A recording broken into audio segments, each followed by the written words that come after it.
Good morning, everybody. My name is Kyle Ramey. I'm the Water Resources Specialist for the Bay Area Water Supply and Conservation Agency, or BOSCA for short. We put on residential landscape classes for the residents within our service area for different landscaping ideas, for the Lawn Be Gone program, for our rain barrel rebates, and just general, water efficient gardening techniques. Am I coming through clear, by the way? Yes, you are. Okay, it's lagging on my side. Um, the schedule for today is, oh, all my screens went black. Of course, this happens right now. Sorry, guys. Give me one sec. Okay. Can you see everything okay still? Yes, we can. Meeting instructions while we gather. You're good. The schedule for today is we'll go through the requirements of the Lawn Be Gone program, what it takes to go through the application process, how to apply, what is required during the lawn conversion project. And then what we also have for you today is 5 different master gardeners that we're going to put into breakout rooms, and we'll also put the attendants in there as well, where you can ask very specific questions about your landscape project, or general questions about plant selection or things of that nature. So we really wanted this workshop to be inclusive or all-encompassing for people who are trying to apply for the Lawn Be Gone program, and also to get some general information about turf replacement in general. What we found is, I think, we've been losing people in the process because it is kind of a rigorous process, and we'll go through some of those steps today. But to make it easier for folks to understand those requirements, and then to also get some one-on-one advice from true experts about their particular project, or general questions about turf replacement in general. So with that, we'll start the presentation. If you do have any questions throughout the webinar, feel free to put them in chat or raise your hand. Or we'll also leave questions at the end for anybody that's on the phone that just wants to chime in at the end. Okay. I will. All right. So what is BOSCA? So we are a special district that represents the interests of the 26 major water suppliers within San Mateo, Santa Clara, and Alameda counties. All these districts purchase water wholesale from the SFPUC regional water system, or the Hetch Hetchy regional water system. We serve about 1.7 million residents and over 39,000 businesses. And as I mentioned, they all rely on the SFPUC water system. Here's just another look at all of our member agencies. So I assume that if you registered for this workshop, you probably live within one of our service areas. And as you can tell, the Bay Area is a pretty convoluted mess of districts, so it can be kind of confusing. So who your water retailer is, so that's why we include maps like this. Okay, so for the Lawn Be Gone rebate program, BOSCA and some participating member agencies are offering rebates to approved customers that convert water-thirsty lawns to water-efficient landscaping. Now, only a few of these of our member agencies participate in the program. How our programs work is we offer a suite of programs to our member agencies, and they provide us with a budget for participation in that. So they provide the rebates, but we host the program, if that makes sense.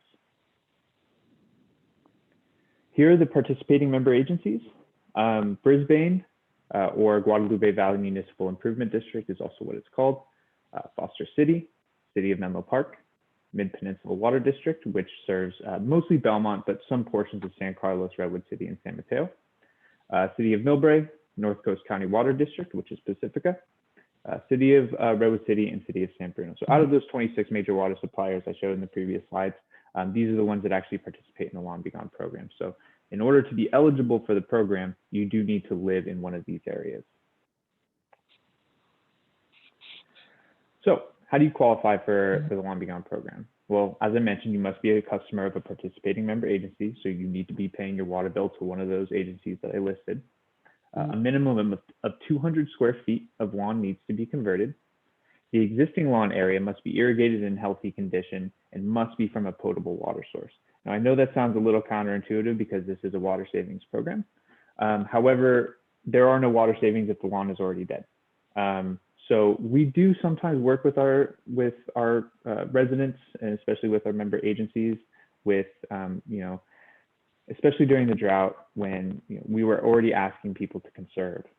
And they say, well, I did the right thing. I let my lawn die. I didn't irrigate it anymore, but you're still not approving me.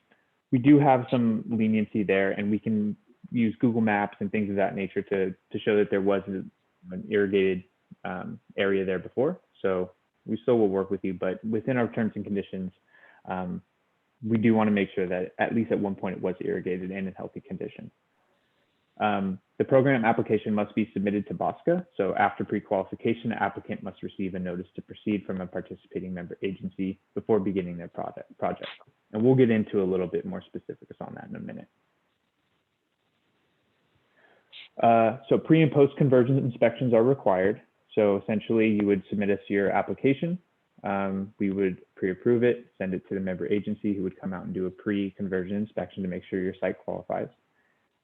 If it does, they would generate a notice to proceed, which would give you a certain amount of time to complete your project.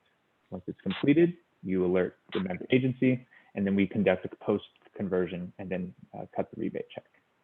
If the applicant is not the property owner, written permission from that property owner is required. So if you are a renter, it is important that you actually get written permission from whoever owns the building.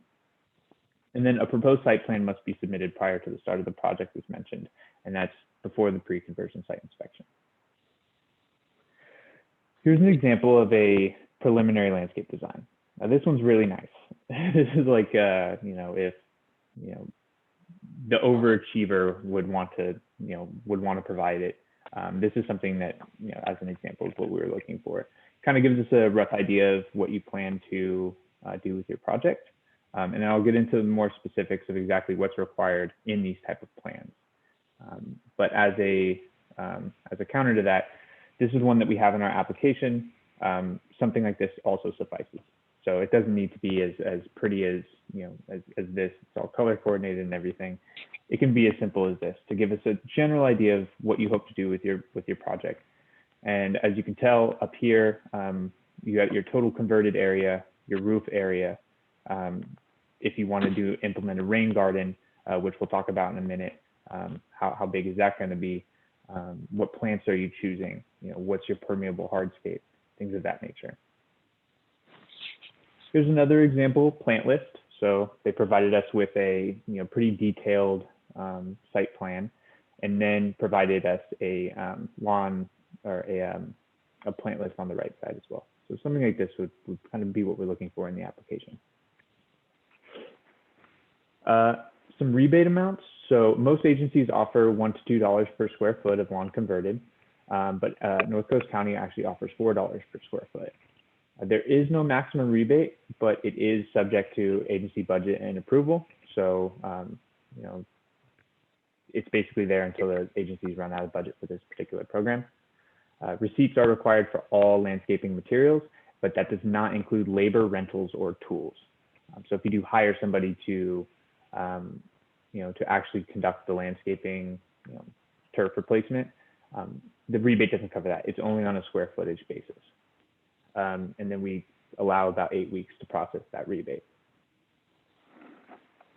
All right, project requirements.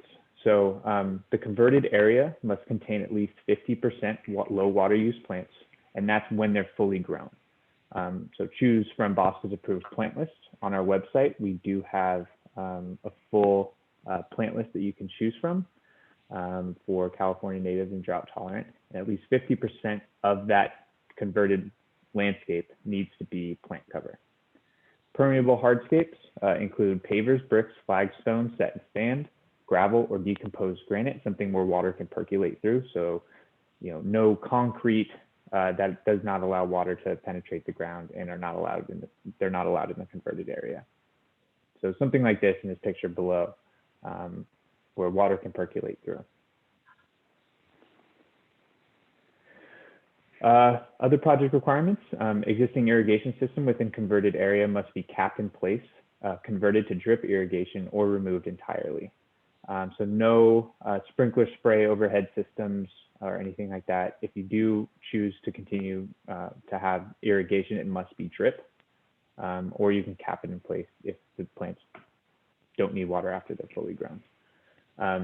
All exposed soil surfaces must have at least a 3-inch layer of mulch as well.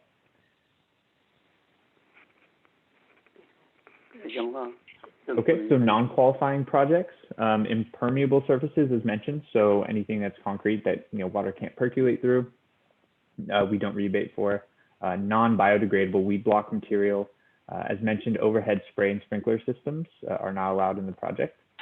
Artificial turf installations, which I'll talk about in more specificity in a later slide, are not allowed, and then high water use plants as well. So it needs to be on the approved BOSCA plant list. And we do add new plants to the plant list all the time. And also if a resident comes to us and say, hey, this is a plant that wasn't on your plant list, but we've checked and it is drought tolerant, it is California native, will you approve it? Most of the time when we do our own research and we can confirm that, we'll add it to the list. So if you don't see a particular plant that, that you want to use, but does meet those requirements, you can always alert us to that. All right, so artificial turf. Now, yes, it does reduce the water needed on the lawn, of course. However, there are healthier and more ecologically sound alternatives that we would like to promote. The main reason for that is, artificial turf doesn't increase biodiversity, it doesn't provide any habitat, it doesn't foster healthy soils, and it doesn't sequester carbon or produce oxygen. And typically what happens with artificial turf is it has a short lifespan, typically 10 to 20 years, and then it just ends up in a landfill and then you have to replace it. So we're looking for a more sustainable approach in this program, which is why we don't offer rebates for the replacement of lawn with artificial turf. And then additionally, water is still needed to clean and cool the turf on occasion as well. So it doesn't totally take out the water use factor. So in summary of kind of the steps to apply, this is just a simplified version of everything I just went through. So read the terms and conditions, which can be found on our website. And all of this is included in one PDF document on our website, which is the rebate application, which I can screen share here in just a second for your reference. So read those terms and conditions, understand the program requirements. That's really, really important as the first step. You will then submit your application to BOSCA, either online or in a paper application. Submit application and plant list for your proposed project.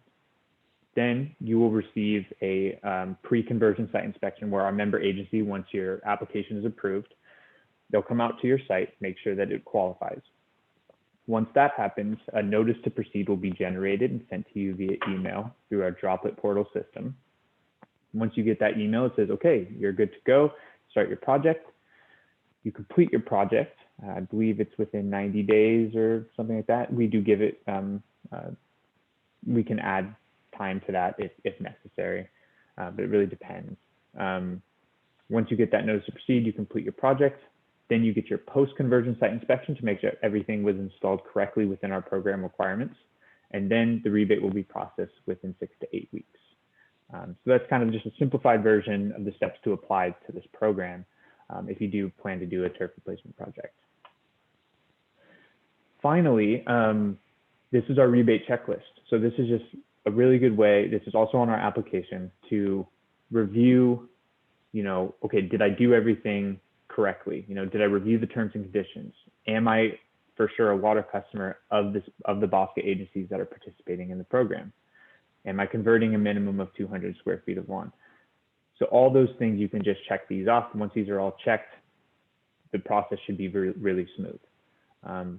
So once you complete your lawn conversion project within 4 months, so it's within 4 months of receiving a notice to proceed, then you'll get your post-conversion site inspection. Then you would get your rebate. So kind of just a good checklist to go through as you're doing this project. The last thing I wanted to mention is this year we just launched a new addition to this program for rain gardens. So a rain garden is a shallow landscape depression that captures, cleans, and absorbs rainwater from a roof, driveway, or street. We have tons of information on our website in regards to the design of a rain garden. And we're offering a flat rate $300 rebate for the installation of that. But it does have to be in conjunction of the Lawn Beyond program. So we have a separate section in the application for rain gardens if you do want to install one of those. But purposes of time for this, I'm not going to go into too many details on that, but it is on our application. Okay, so with that, it looks like I have a few questions in chat. So let me see if we can answer some of these questions.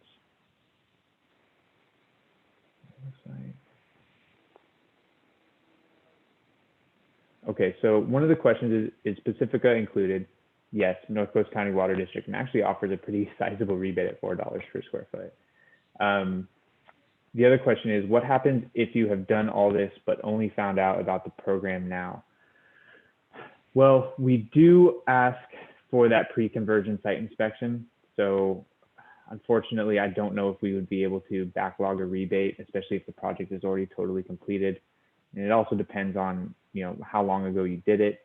We might be able to work with you if you wanted to submit an application. We would have to check with our member agency to make sure that's okay.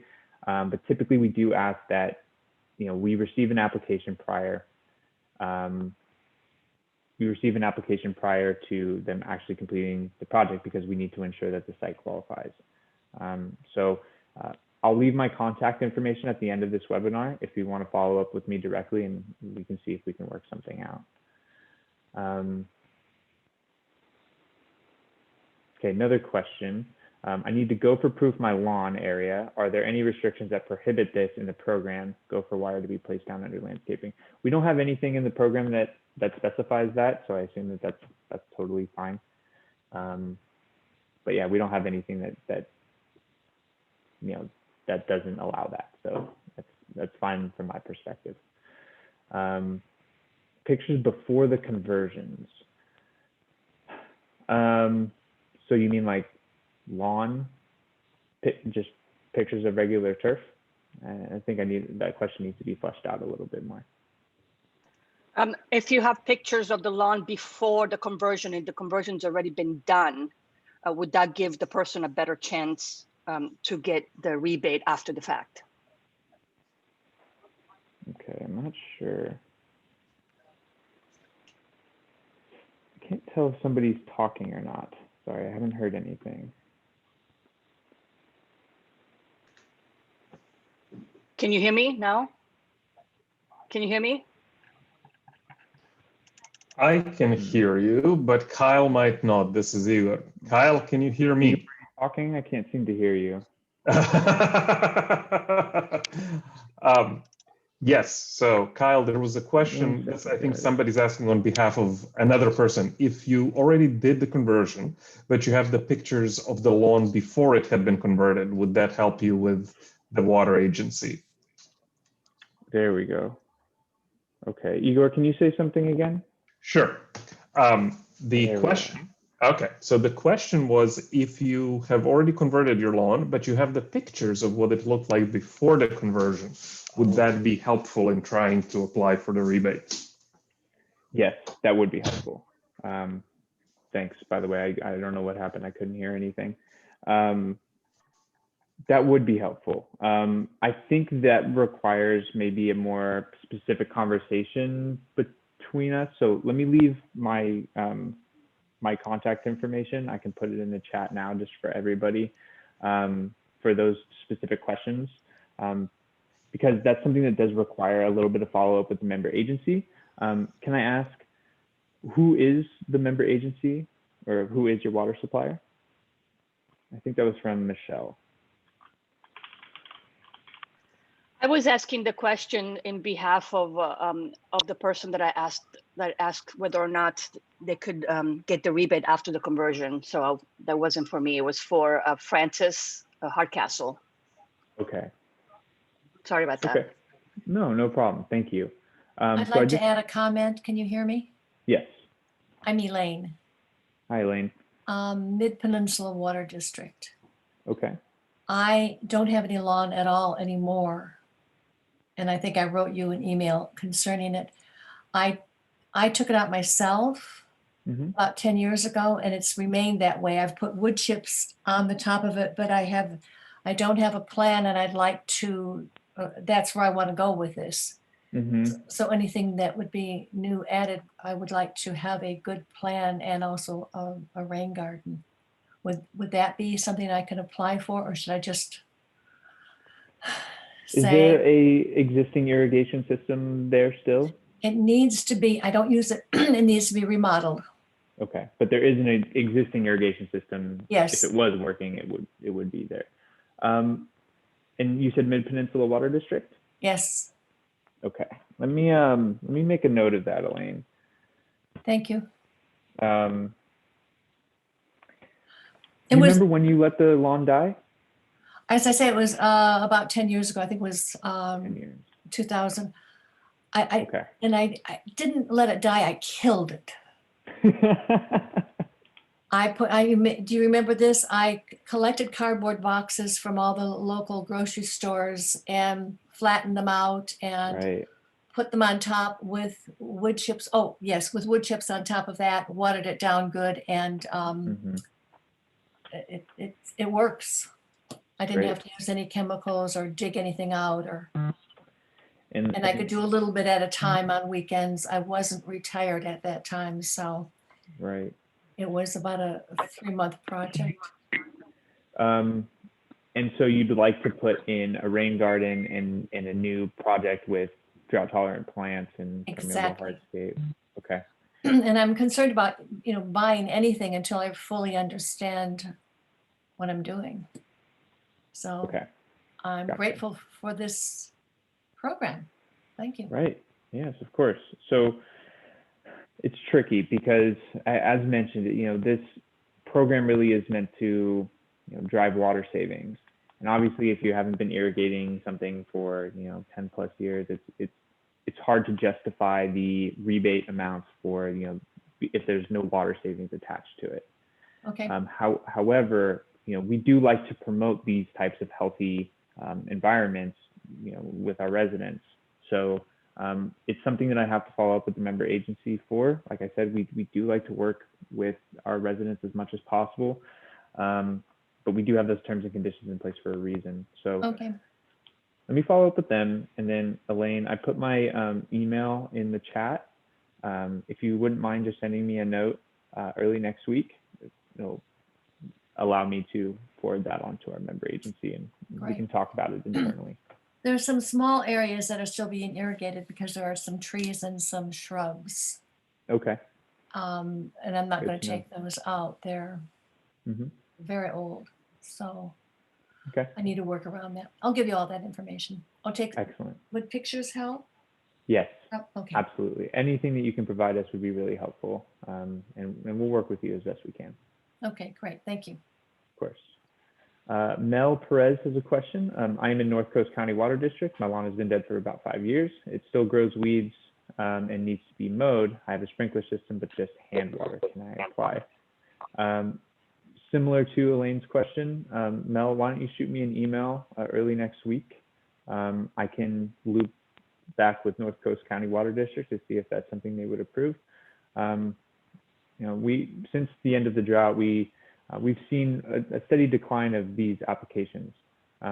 So that's actually good news for people who are interested in doing these types of projects, but maybe their site doesn't pre-qualify. So like I said, we'll try to work with you as best we can, but it really is subject to the member agency approval. So shoot me an email, and we'll see if you can include pictures too, that would help. Francis Hardcastle asks, is Eco Gardener weed fabric barrier eligible as biodegradable? It allows water to permeate. Do any master gardeners on the call know what that is? I'm not familiar. Eco Gardener weed fabric barrier.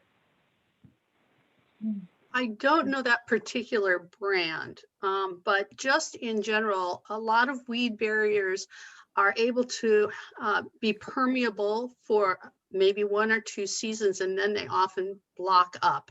And they are usually a plastic product, but perhaps since this is Eco Gardener, there's something different about that, in which case it might break down in a few years.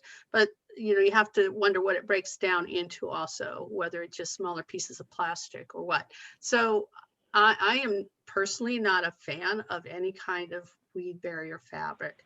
Mm. Great.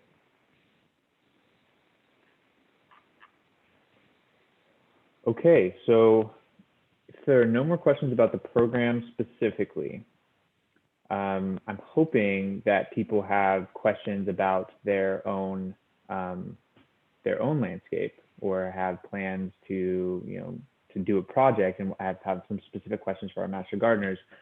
I can put you guys into breakout rooms, and we can do a little one-on-one question and answer. Does that sound okay to everybody?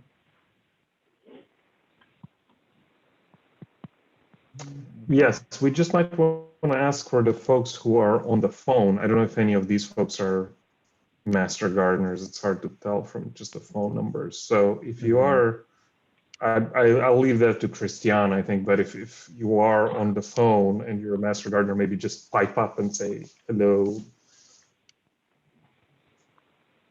I don't think they are. Okay. Okie dokie. Okay. All right, so we only have 20 people, 5 master gardeners. So we, if you guys have any specific questions, we'll put you guys in some breakout rooms. I have a question, but I don't know if anybody can hear me. Yeah, I can hear you. Oh, okay, great. Mm-hmm. So this is not about rebate. I have a lawn. I have a lot of animals on my property. So it was gopher proof with the chicken wire on the bottom.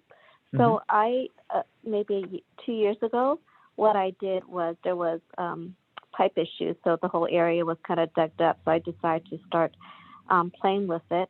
And we did a section of my lawn where I killed it, did the cardboard, and put mulch on top, and it's nicely growing. My question is, I would like to plant a tree, but the soil is too hard for me to dig underneath. So is it okay for me to put the tree in a big pot, but I know it'll outgrow the pot soon? So for me to cut the bottom of the pot so there's no bottom, and just put it directly on the old lawn area, and hopefully the tree, as it grows, the roots will go down through the chicken wire into the soil beneath. Is that a good plan or no? Any master gardeners want to jump in? Let me try it. It depends on the tree. It depends on the chicken wire. It's overall not an ideal situation. What kind of a tree is it, and how fine is your chicken wire? It's a flowering maple tree. Like a Japanese maple tree. Chicken wire. I don't know. I don't know how to describe it. Maybe the holes are.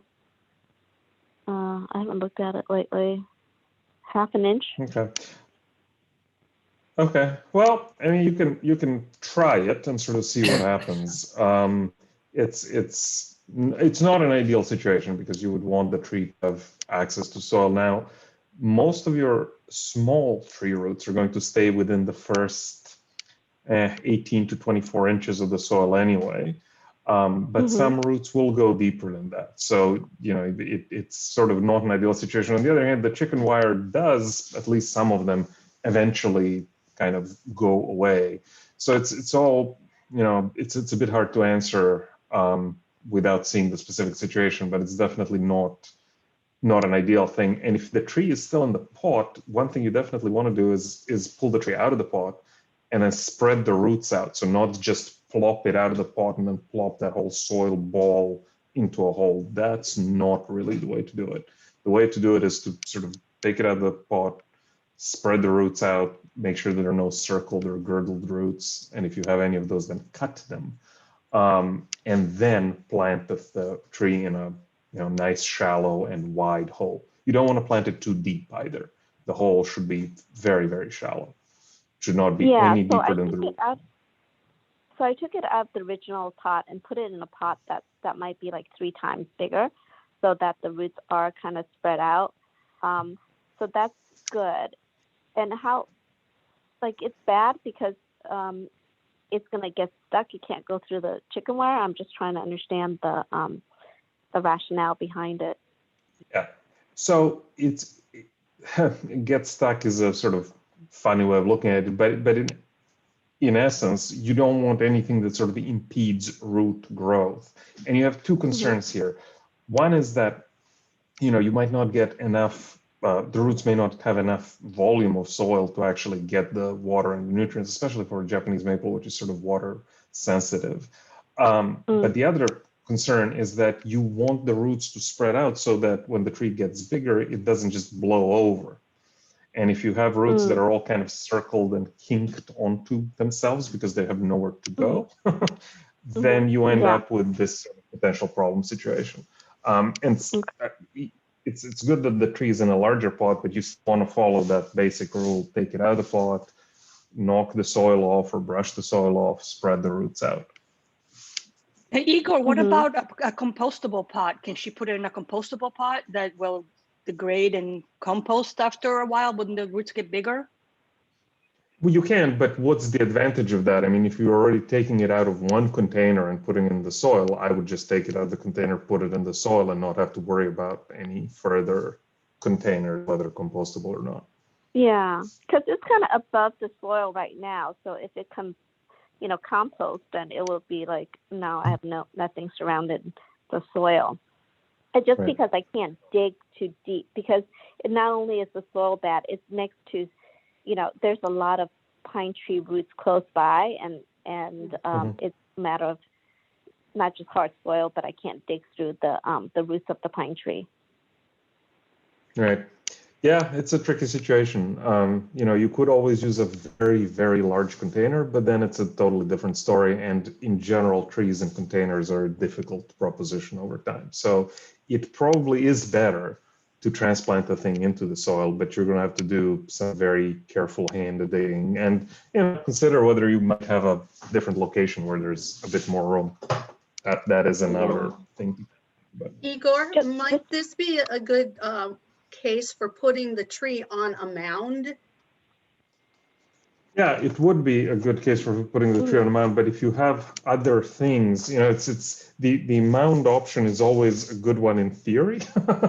In practice, it's hard to do just because the grade of the land might not allow you. Like, you'd make a mound and then next thing you know, you have a flooded driveway because all the water's running into the driveway. So yes, if you could mound up the soil, that would work. One last question surrounding this tree. If there's no other option, just leaving in the pot, do I just take it out and repot it in the same pot by cutting the roots or changing the soil to keep the tree healthy?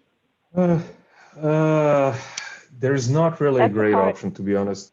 Yeah. Okay, at some point, you're not going to be able to do that.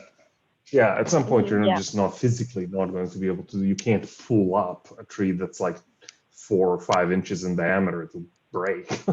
So what you would do is you would get the biggest container. Right now, you would go for the biggest container you can swing, which is like a 48-inch box or something larger than that even. And those are very expensive. And then you would leave the tree in there, and you would every so often top dress the soil with some compost and mulch it and just make sure it gets water. But yeah, you're if you go that route, you're kind of committing to a very careful management of that tree pretty much forever. Okay, got it. Thank you. Great. So I'm thinking, we don't have too many attendees. We don't need to do breakout rooms. If you guys have any specific questions, we have 5 master gardeners here to answer anything about your particular landscape. One of the ones I did want to bring up is from Julie in San Mateo. And I think, Brandon, you provided a good answer here, but I'm not sure if this needs a little bit more fleshing out. She said, I'm interested in finding out if there's any kind of ground cover that can be used instead of grass for a large area, something that can be walked on but doesn't need tons of water. She wants to convert her backyard, which is very large. Part of the problem is her magnolia grandiflora has roots that go way out into what was the lawn and are right on the surface. I'm not sure how to deal with that. Maybe add more soil to cover them. So if anybody wants to jump in there, go ahead.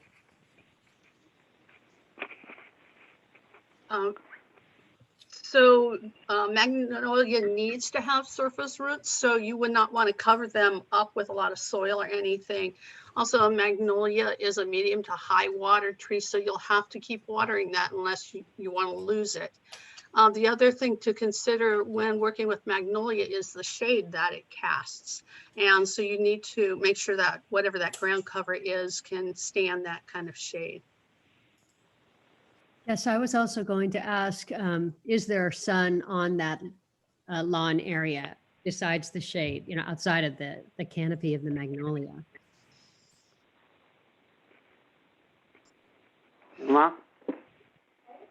Yes, there's lots of sun outside of the canopy of the magnolia. Another popular turf right now is Carapia.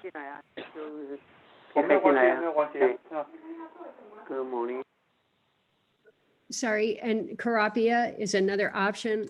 There's also a native form called Phylla nodiflora that needs sun, though. It does need sun to grow. It's very vigorous. That might be an option. A good question about that magnolia. I have one too that's doing very well, but I need to prune it back. Is there a good season to prune it in spring or fall?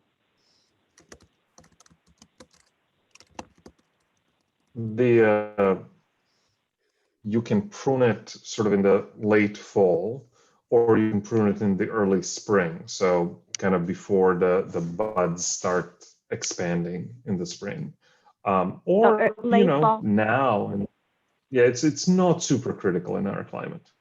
Okay. It's for an evergreen tree, you never for a deciduous tree, it's good to prune when the leaves are off because you can see the structure much better. But for an evergreen tree, you always have to work the leaves. So that was actually a very hard question. The alternative ground cover that can be walked on is not an easy one. Carapia is probably a decent option. I don't know about Demondias. Ren, if you have experience, that's great. I'm not familiar, but that's actually a fairly tough question. You might want to kind of think about whether you can refigure the yard a little bit so that you have areas that you walk on more and areas that you walk on less, because if you have areas where you walk on less, then you have a lot more. So Diamante, in my experience, usually needs a fair amount of sun in order to do well.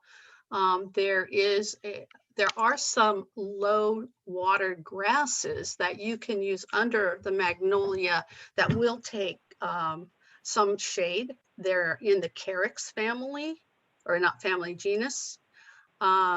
And they are a type of grass that is a runner grass. It's not a clumping grass.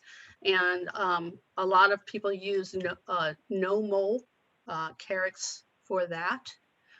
If you want to walk on it, you can, of course, mow it, but you can also just leave it. And I actually have experience with Demandia. I have it in the front and in the back of my yard. You can definitely walk on it. Oh, great. Great. It does require more water to stay green. So in the summertime, it turns a silver gray because we don't water it that much. But when the rain comes, it literally just turns green again. It has very, very shallow roots. So it's really on the top. So when I pull it out, it is literally, you don't have to dig deep. It's probably on the top inch. It is a spreader if it gets enough water. In the springtime, it gets those little yellow flowers. So I actually like it.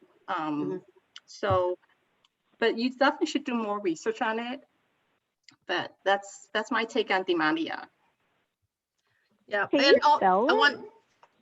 I was going to add to that. So if you have pets or children on this, the flowers might be problematic. Also, in terms of you want to walk on it, you can walk on it, but you can't really play on it because, No, like she was saying, Kit was saying, they're very shallow roots and it won't last if you're going to be playing on it. No, but I have a dog. I had a dog. Mhm. And in 10 years that he used the Demandia, he would actually lay on it. He liked it a lot in the summertime because it was nice and cool. Mhm. So the only bad part about Demandia is if there's weeds growing underneath and it comes up, it's really very difficult to pull them out once the Demandia gets established and the weeds come through. So that's my only negative about Demandia. Can you spell that? Can you I'm guys see sorry. this screen share here with the pictures? Are you I'm guys on still the seeing the phone. presentation? I'm sorry. Oh, okay. Yes. Yes. It's DYMON as in no, D as in dog, IA. D as in dog, Y, M as in Mike, O, N as in November, D as in Delta, IA. But I will say that it's not on Kyle's list, so that might be it. But this is great. This is so I yeah, this is fantastic. These are fantastic questions, and thank you to all of the Master Gardeners. These are not the easiest questions to answer, so this is fantastic. This is terrific. Thank you all. I have a question. I have a lawn that's dead, and I'm going to be trying to do it myself. Is there, and mind you, I am no gardener here, so is there a resource for like videos and stuff like that on how to like put a new something, how to do it? I still have to kill some weeds on it and stuff like that, but I would like to put something that doesn't require water and everything like that. Is there like a resource I can go to that will show me how to like completely kill the lawn and how to go ahead and do what, put like mulch on it and stuff like that? We have some basic videos on our website on soil mulching, sheet mulching, things of that nature. But I don't think we have anything specific on like how to fully kill a lawn. I'm wondering if the Master Gardeners have any resources that they can point the residents to. Well, we have here. I'll shut up and let the Master Gardeners. So the Lingso, LYNGSO website has a lot of information about how to do sheet mulching.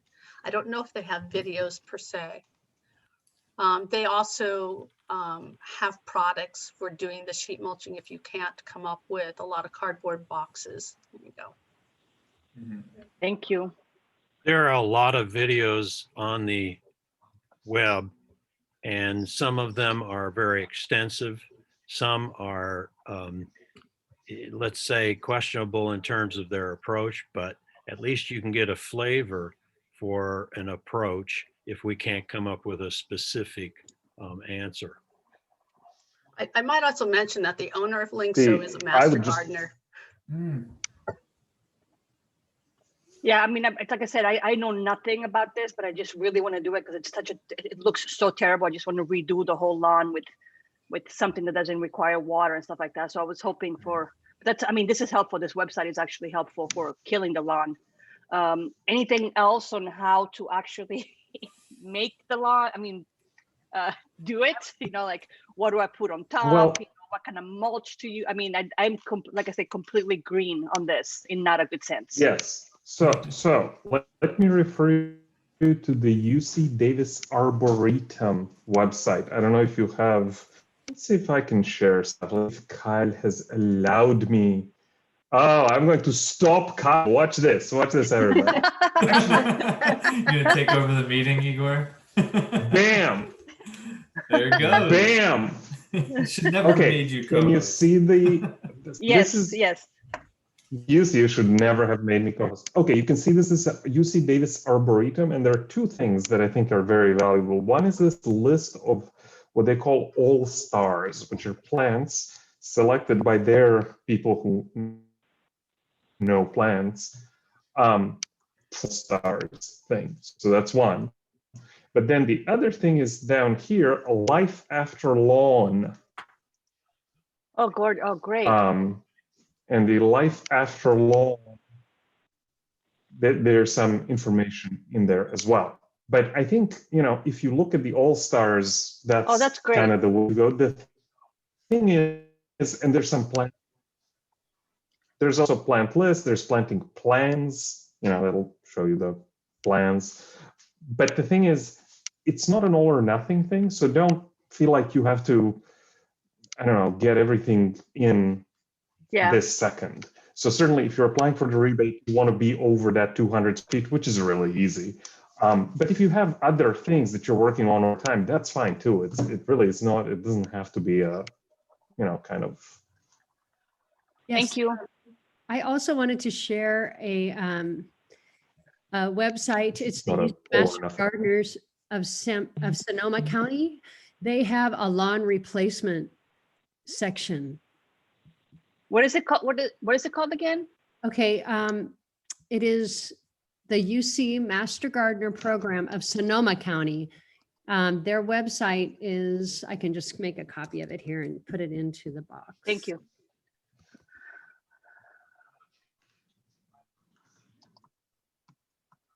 And they talk about grass removal methods, how to remove your lawn, a lawn alternatives table, ornamental grasses, water-wise lawn alternatives. So a lot of information there. That's helpful. Thank you. You're welcome.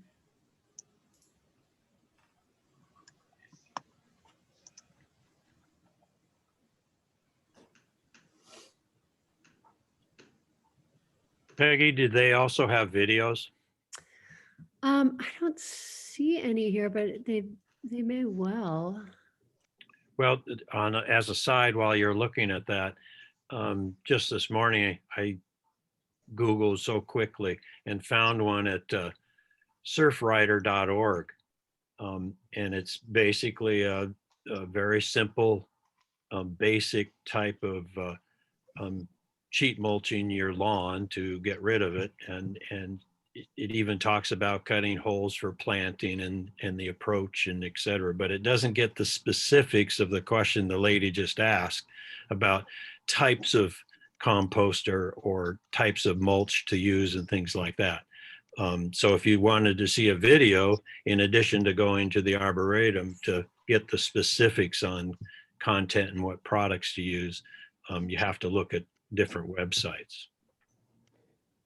And I'll just put in the plug for our UC Master Gardener helpline, and the folks that you're seeing on this webinar, some of them are our helpline regulars. So if you know, when you get started, if you need sort of additional pointers, just send a helpline request to us and, you know, with a specific question, and they'll be happy to answer. You know, like I'm thinking between this mulch and that mulch, what would you recommend? That's a perfect question for the helpline.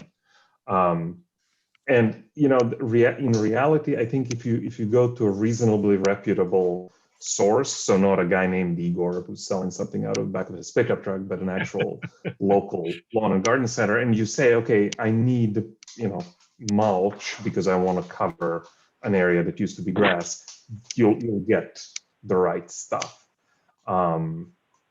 It's actually, it's sort of hard to mess some of these things up, but they are a bit more effort than a lawn, and that's, I think, something to kind of keep in mind, that lawns were the default in part because, you know, they were easy in the sense that they don't, once you have it, you don't have to think about it very much. It doesn't mean it looks good, and of course it uses an unsustainable amount of water, but that's the thing, like some of these other plants, you do have to kind of think about them a little bit more.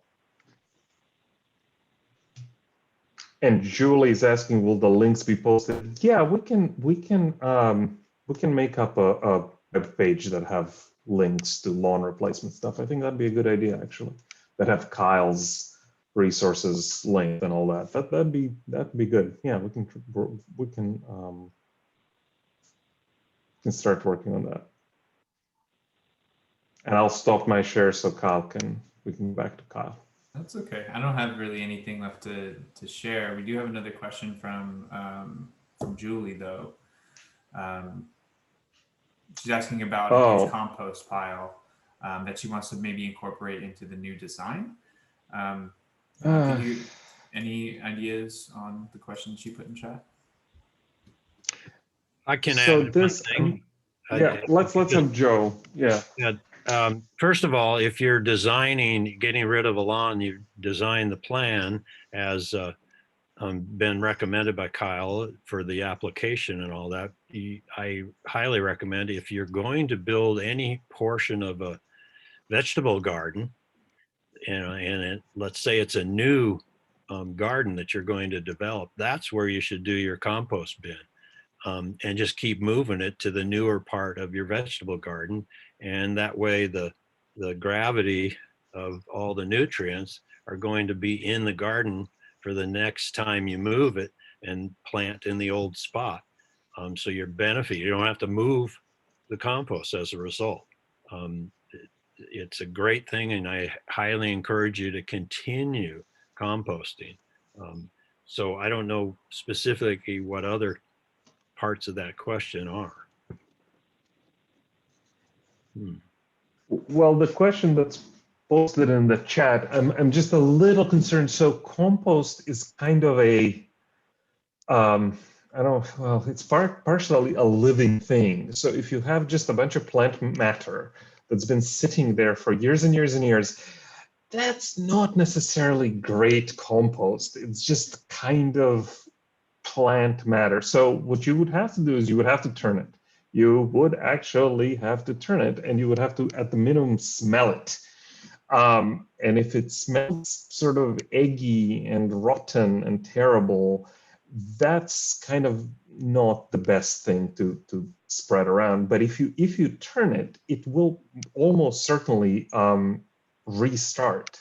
So now, if it just smells like soil, then you essentially have stable humus, and yeah, you can spread that and be fine. If it smells bad, if it smells essentially anoxic, that I would then turn, aerate, and let it restart. And you may actually get it to kind of process itself and turn into reasonable compost.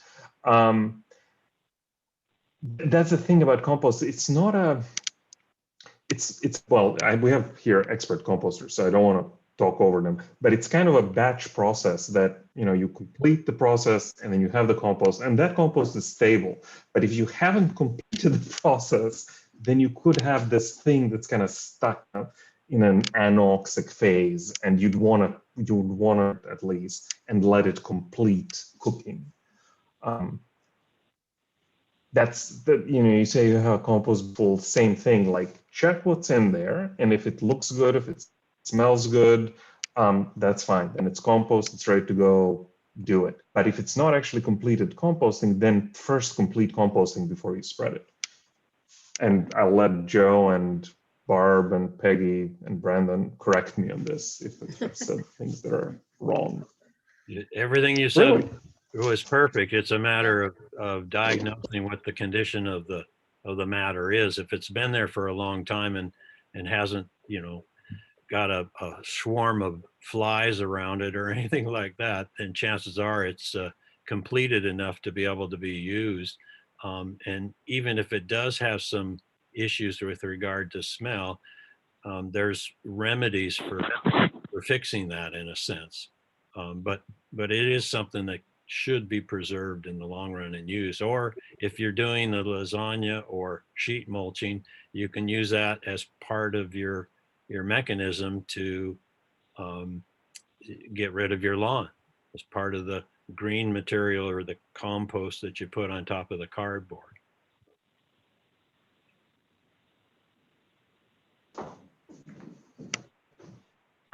Speaking of soil, I have an area that I had used the Kellogg soil on, and it seems to have done something to my soil that it's all white and foamy, and it doesn't seem to absorb. It almost became styrofoam-like. Is that a bad thing? Is that fungus that I've somehow developed from, I don't know, infected soil?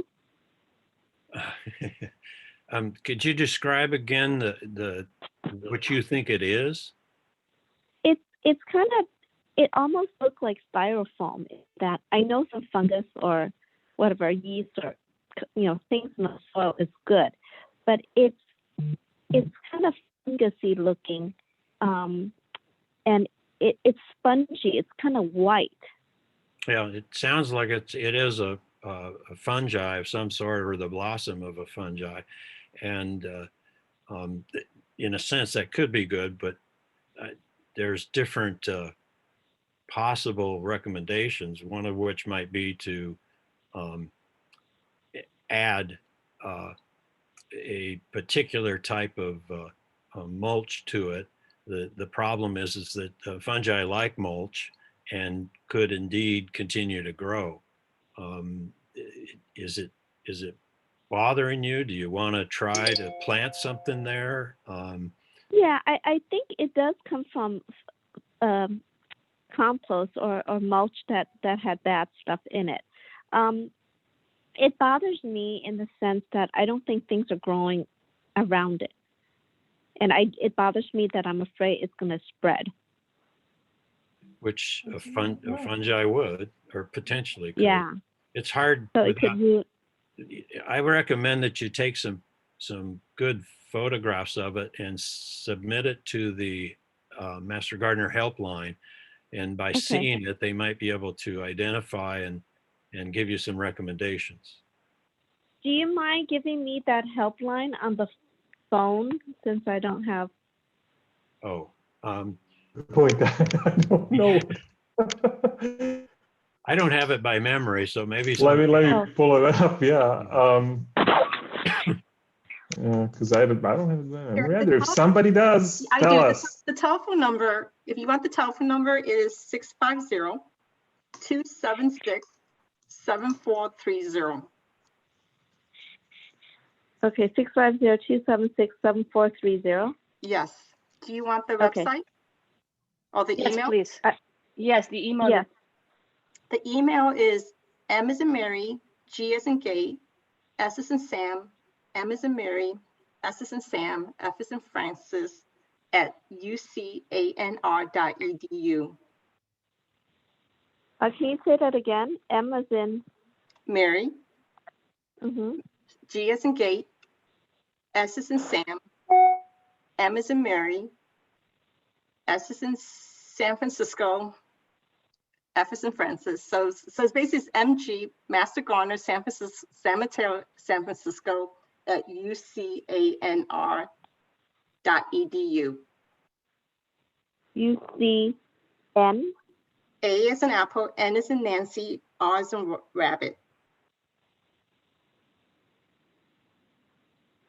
At ucnar.edu. Edu. Okay, thank you.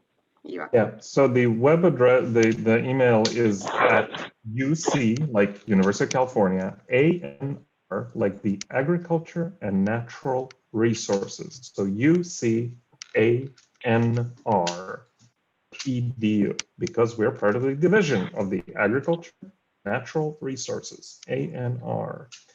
And the actual email address is MG, like Master Gardeners, SMSF, San Mateo, San Francisco, because we are here for both the San Mateo and San Francisco counties. So MG, SMSF. And in fact, we have Master Gardeners from both San Mateo and San Francisco. Can you guys put it on the chat, on the It is on the chat. It is okay. on the chat. Thank you. Oh, perfect. Thank you. If you don't remember all those things, you can always just Google Master Gardener San Mateo, and it'll give you that website. Okay. Thank you. Yeah, it was funny when you mentioned that white stuff in the soil. The first thing I thought of was perlite, that it was a container mix that got mixed in, and container mix always has perlites in it. And sometimes people find, mix that's used in soil, so-called soil mix, which is not soil at all. It's an artificial mix that's used for container plants that has it's a natural material, but it's essentially a rock And if you mix that into soil, you end up with little white bits, and they're kind of pumicey. They're sort of like broken pumice. That's really what it is. And occasionally people are really confused what that is. That's what that is. And it comes from the soil or the substrate that's used for container plants. Yeah, I'll take a picture of it because Great. it just, I think it happened from, I noticed it directly, like in areas where I had applied that mulch. So Great. I have a question for Kyle. This is Elaine. Hi, Elaine.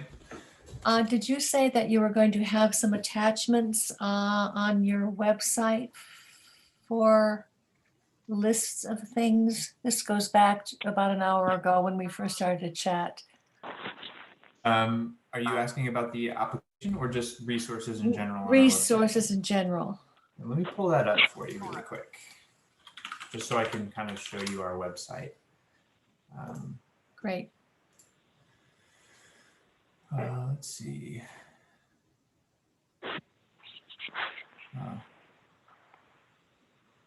Okay, I'm sorry. Hold on one second.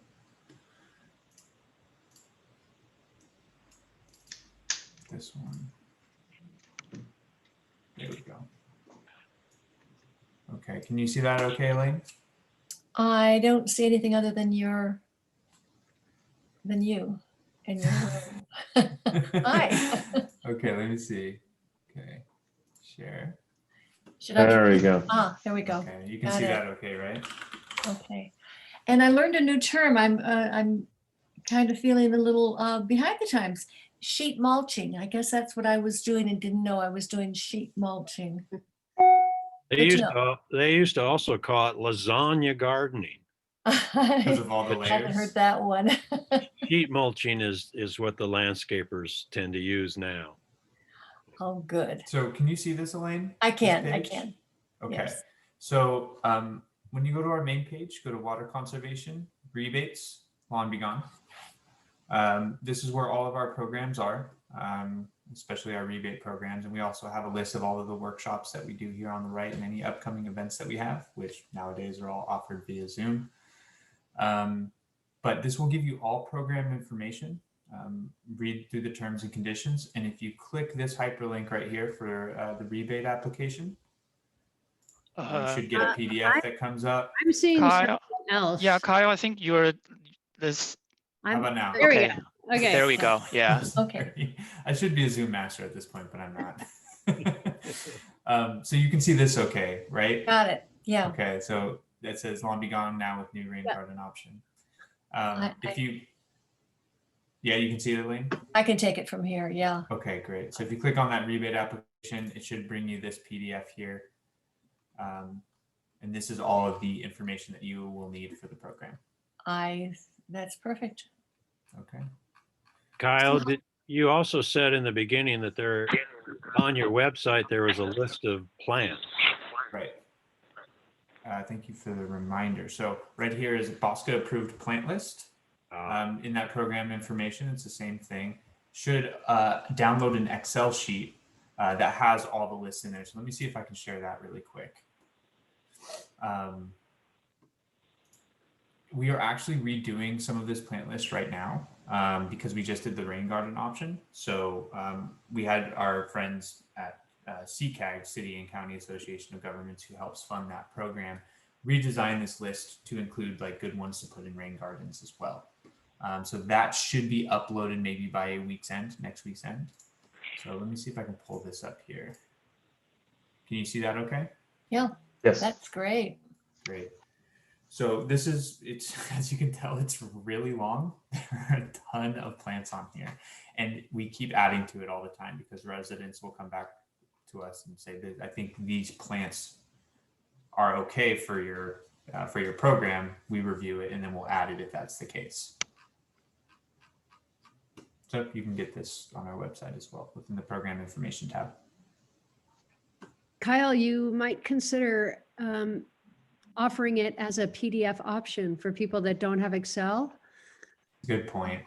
Another way is to, build it in Google Sheets and you could publish it to the web. I don't know if you've looked at that feature. It's pretty powerful. Makes Yeah, things easy. that's great, because you're right. Not everybody does have the Microsoft Office suite. This is also a huge file, Massive. Yeah. 16 plus 100 pages. Yeah. Kyle, I have a question about your sheet there. Column C, it talks about irrigation requirements, and there's a 1 and a 2 in there. And can you talk a little bit about the difference? You know what? I'm not quite sure what that means. This was designed long before my time at Bosca, so I'm not quite sure what this means. Let me get back to you on that. That is good to if you click the tab on the notes, they will tell you like the second, go that. Then you see the water requirement, 1, 2, 3, and there's all kind of. Well, but it doesn't really explain what they are. Value. I wonder if they're low, medium, high, but I don't know for sure. That would make sense. Could be because like if you like similar when you try to use the UCALS list, right? Like the water, conserver, they have the whole requirement. The typical way they will say very low and low, medium and high. That's the 4 category typically you will see. And then if you go to buy the plants in nursery to because a lot of landscapers, they have to use that incorporate into their landscape project in order to get the city's approval and permit to be able to do that. And the landscaper, the designer then would have to use the plants that have the UCALS label. They will say, and so when you go buy like plants from the nursery, sometimes they have a tag, they will just say like UCALS, like low, very low. And then and you don't even have to second guess, oh, is the plants qualify for like 25% of the low water use, or things like that. So it's pretty common to just use that. That's actually another question. I wonder how the plan list work together with that, the UCALS list, because they actually also have another pretty big database, and it's a state agency. So yeah, that's another part. I think we base this on the UCALS list. Can you tell us what the UCALS list? Some of us work with that and know it well, but others do not. Sure. Water use. Do you remember it, Brendan? Water use coefficient? Let me just. Yep, very good. Water use coefficient of landscape species. There it is. Water use good. All right. Classification. Right. Pop quiz. Right. Even I got it wrong. Excellent. Wonderful. Right. Just spectacular. So let me see. So this would be the page here, the UCALS list. Yeah, this is very good resource for people who really try to have those water conservative mindset when they choose the plants, because the site give you a very easy, you can choose where you live. And then if you don't know the plant, you can just choose the category, then they give you a list. And if you do know the plants and you can put in the plants, that will tell you. And not every plants in the database, because they're really more focused on the plants commonly seen around Bay Area. And so sometimes you don't have exactly the plant, you probably have to guess. For example, if it's a sage, right, and it look like certain type of sage and it's not listed there, you might be able to get away with, no, this is similar. And then if the size is low, and it's probably in the same category. Of course, it's not 100%, but I found it's also useful to calculate, to understand how much water you need if you are not really savvy on irrigation, because then you can say, oh, I have 3 of these plants, 5 of these plants, and you go to the database, the site, and they will ask, ask like, oh, how big, like the plant is, right? So once you know your plants, then you pretty much can get to the idea of, oh, that, how much water they will require. And then that's actually, I think, a pretty good starting point. Yeah. Awesome. There was one other thing I'd like to share that I probably should have shared earlier. And I think this is actually a great resource. Actually, I'm just going to stay on this page here.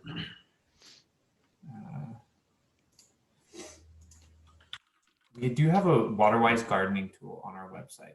So if you go to the Lawn Be Gone program and you go down to additional resources where it says water-wise gardening tool, click on that. It'll bring you to this page here.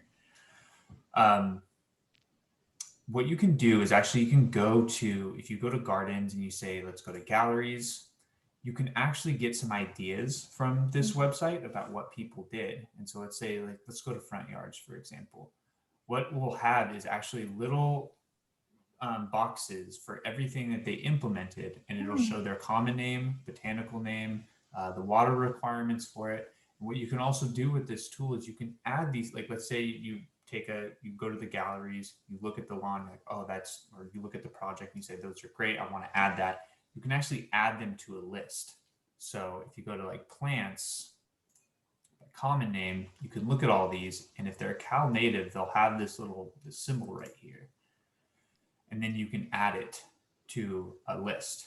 You can print that list, bring it to your landscaper, or if you're doing it yourself, you can go purchase those plants using that list. And it'll tell you kind of how big they're going to get, you know, what the water requirements are, everything like that. So this is another really good, useful tool for residents to use if they're planning a project.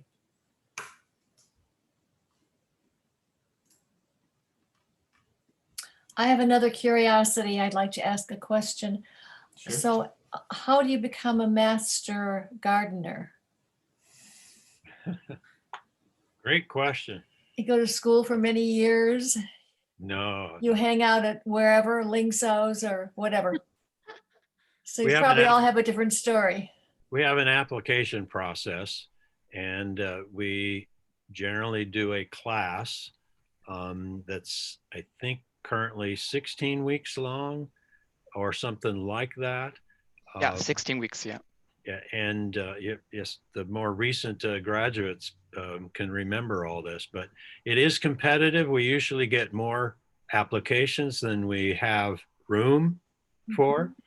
And like I say, because of the coronavirus issues, I don't know if we've got a little bit of a hesitation for the next time we'll have a class. Peggy might be able to address that. Yeah, I think the plan is that we will have a class in 2022. So if you want to keep an eye on our website, there will be an announcement about the application being open. Thank you. Yes, we'd love to have you, Elaine. Please apply. Yeah, we generally, I think there's a 6 months ahead of like the program, you will see that, and then there's application process, then, you know, like after that. So like in my case, because I was, I'm the first year. So, so I just, you know, finished the program like in January. So in my case, it's like the announcement was somewhere last April, and then the program started last September. And then it went through. Our program was unusual because previously I was told it's usually from January to, it's like usually from January and ended somewhere like May. April. Yeah, that's typical. I think our program got a little bit different, so we actually have to cross a different year, and we finished in January, and then, you know, this is yeah. So the next one probably if it's 2022, so somewhere 2021 there will be some announcements ahead of time. Yeah, that is true. That's true, Brendan. He's right. So we'll probably next summer you'll be able to apply. I'll keep somewhere around there, summer, fall, because the class will be held. We are going to go back to a January to, I think you're right, it's May. It's a 16-week program. It kicks off. And it's actual classes at a location? Yes, so they're weekly classes, pretty much one full day in a week. And it is hands-on as well as classroom style. Different speaker every week. It follows a format. We have a book. I don't know if any of you have it within your reach. The UC Master Gardener book. We cover broad topics every week and have experts from the field, UC professors sometimes, you know, it depends on, we usually get very strong people that are leaders in their field advanced thinkers in their field to teach the class. So it's great. You really learn a lot. You cover a lot of ground in that 16-week period. It sounds really exciting. Exciting. So you are familiar with Philoli? Any of you? Yes.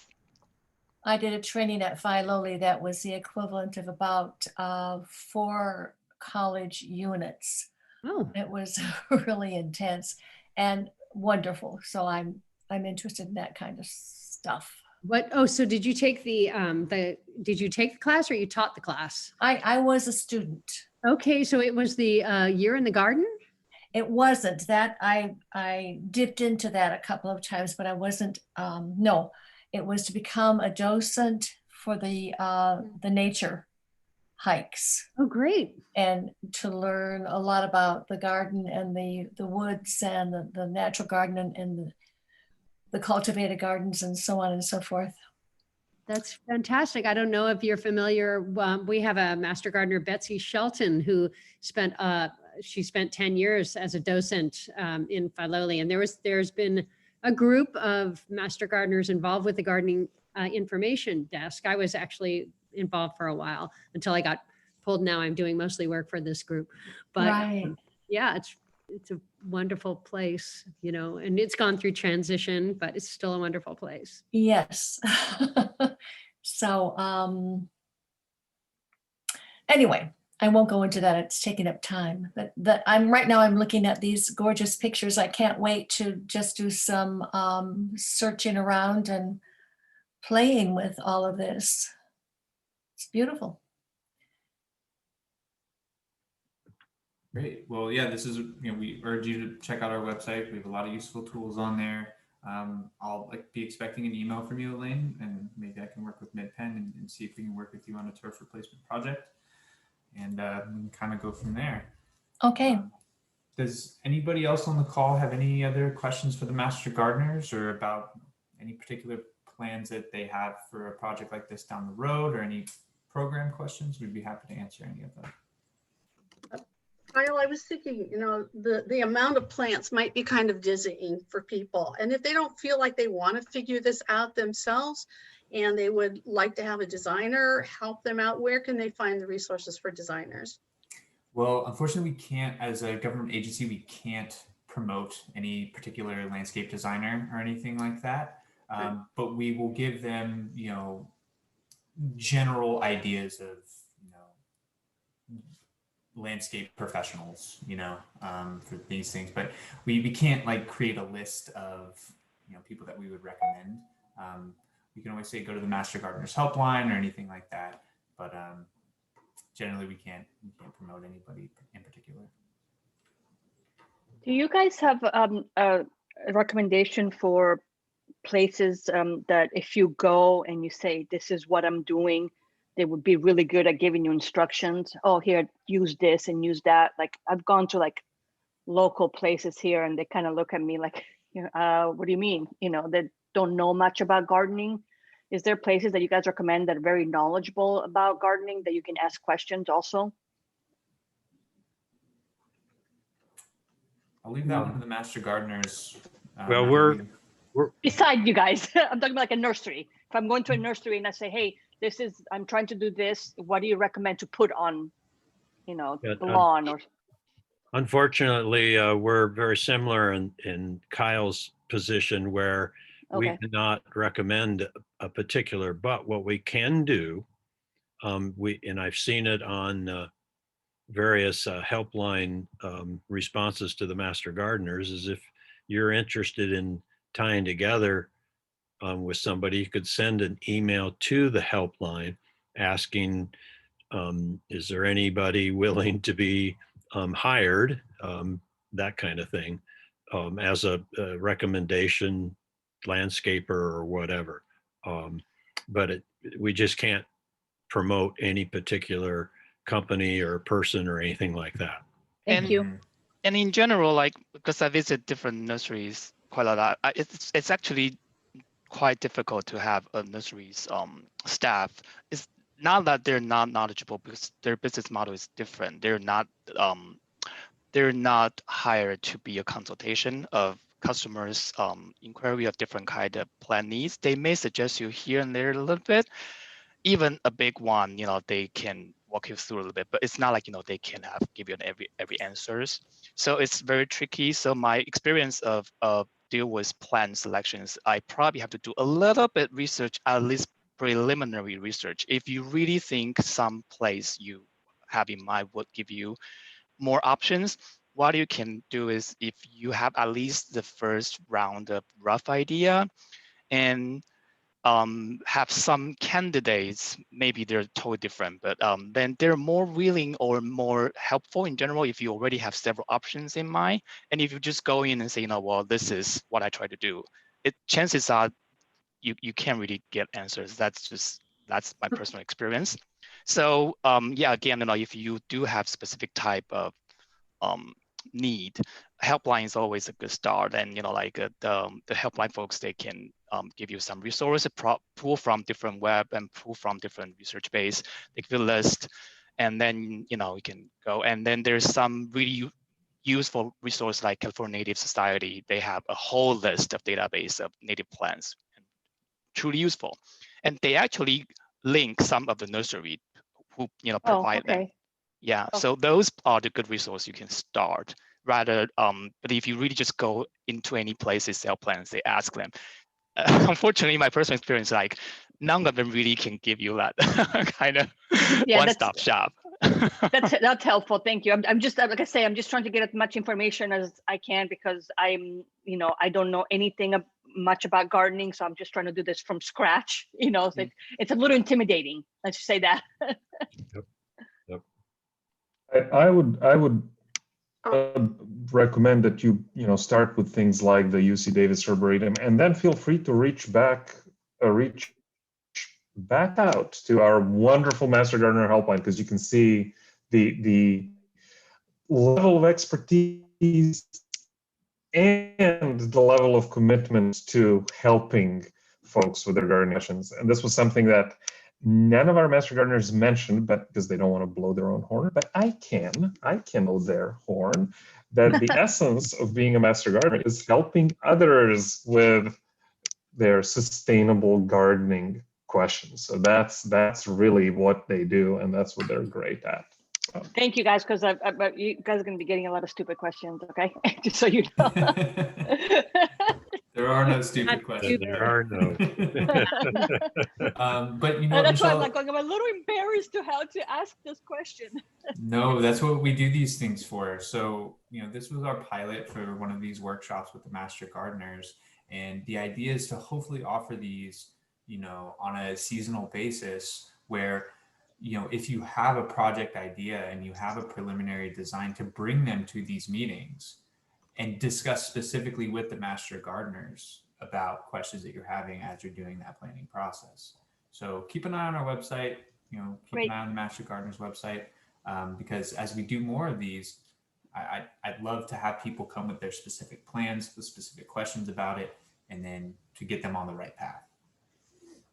Thank you. Appreciate it. Mm-hmm. Any other questions for me? Julie has her hand up. Oh, Julie, yes. Me again. One of my questions was about the tree stumps and roots that are decaying underground from trees that were chopped down 20-some years ago. And how should I deal with that? Should I just pour new dirt in those big holes that are developing, or should I do something else? Should I hire someone to dig down there and dig them out, or what's the best solution? Let me try that. I think if you still have very large woody roots in the soil, they will continue to decay. So you're going to continue to sort of have a lumpy situation, in the future. That may be okay. I mean, but that seems to not be where you want to be going. So then the thing to do is to get somebody out there to actually try to remove those very large woody roots. Small roots are not going to be a problem, right? But if you have roots that are, 10 inches in diameter because you had a giant tree in there, yeah, that really, you know, unless you're willing to just let that kind of decay in place, which is fine from an environmental perspective, that's perfectly fine. But from a, you know, walking around perspective, maybe not so great. But yeah, you do want to remove really large woody roots. I don't know if you need to hire somebody right away, or if you can go out and kind of dig and see. Like these are very visible. So if you end up seeing very, very large wood chunks in there, then yeah, maybe hiring somebody would be a good idea. My question is, what do you want to put in that area too? If you're going to come back with shrubs and perennials and stuff, and you're not going to be walking on it, you in the end are going to put mulch over the top of this, and so you wouldn't necessarily have to dig out the roots at all. But if you want to come back with, you know, like we were talking about the diamondia or something really low like that, then you might see them. But if you're going to cover them up with mulch, I don't know that you need to do anything with them, but let nature take its course. Well, that's helpful. It is, and right now it's pretty hazardous walking in that particular part of the yard because there are just these kind of sudden dips that if I'm not looking down to see where I'm stepping, I may end up in a hole, which is a whole nother issue. And that reminds me of the other problem I have, which is gophers or moles. I don't know which, but anyway, holes kind of randomly all over my yard, and my gopher and mole guy tells me that there aren't any more of the critters, which I hope is true. So again, if your lawn has those kinds of things, do you go around and try to put dirt into those holes, or is it better if I just get somebody to rototill the whole yard? In one case, weren't you, Julie, the one who asked about the compost and where do you? Well, one suggestion is you can always sprinkle some of your compost into the holes. Granted, if the gopher guy got rid of your gophers or voles or whatever, moles, the gopher holes can still be deep enough that the surface of your hard pan above it won't realize an indentation until the soil on top of it has softened enough. But over time, adding compost to your soil is certainly beneficial and will help the process of all that stuff. And I fully agree with the answers of the roots. I, for one, have taken trees down, and the root systems have become a wonderful fungal growth area, which is very healthy soil. And so I just keep composting it and grow bushes or ground cover over it. So I'm pretty particular about that. Hope it helps.